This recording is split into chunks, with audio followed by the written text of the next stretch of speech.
Yeah. So the reducing that? first year we started this up, when we first started launching Voice AI, the feedback that everybody kind of said, "Oh, I don't know if people will like getting calls from AI.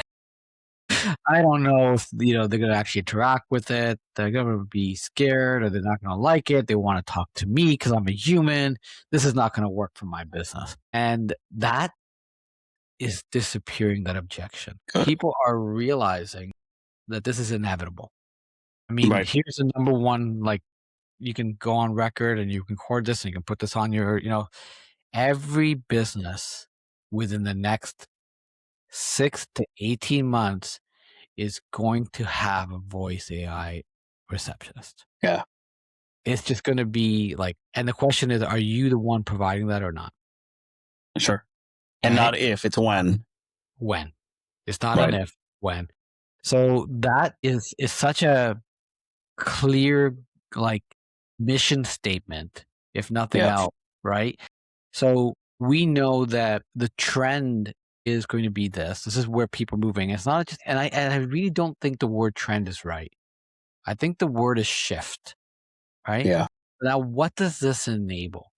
Well, all of a sudden, it enables you to be more efficient, to be more timely, to provide better customer experiences, Yes. to, improve your time management, and ultimately have a better quality of life, right? Yeah. So we see this as a huge shift. The other thing that's happening is people are starting to see voice AI use cases that are not just front office use cases, but back office use cases. Mm. Okay. Now, back office use cases are really interesting. Think of you're in the world of training people.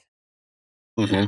One of the big roles is, I want to train salespeople. Well, you can use our platform to create sales coaches. Interesting.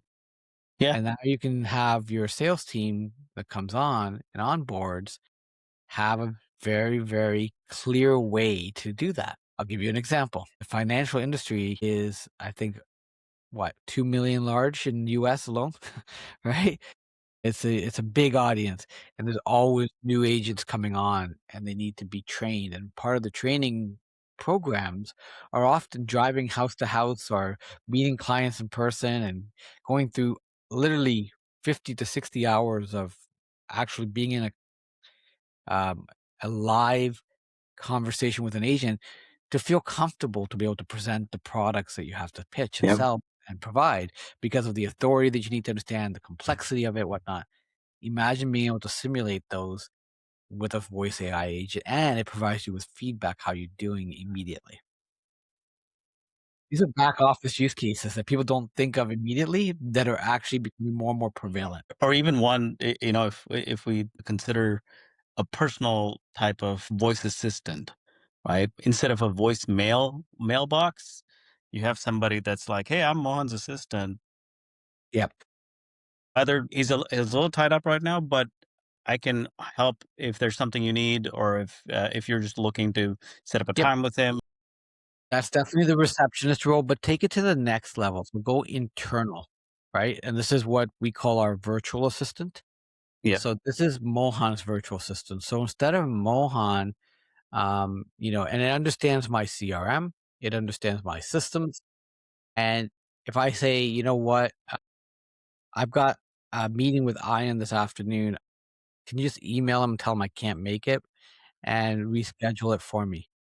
That's something you would tell to, your Your secretary, secretary. Yep. right? Yep. So, or your virtual assistant, as we want to call it. And because it intimately understands your data, Yep. your way of working, that's where the Yep. memory part comes into play. Now we can start to build those kind of experiences. So I think that's going to be something that you'll see also become. I think that that's going to be more you know, it'll start to emerge. You'll hear people talk about it. You see like Clawbot coming out and people talking about it. It's because it kind of fulfills on that. If you can take the risk and use it, there's a lot there that you can, start getting into. But I think that in a safer environment, it's about providing something that you're comfortable, has access to your data, and can do those very, very impactful and powerful things that you need it to do.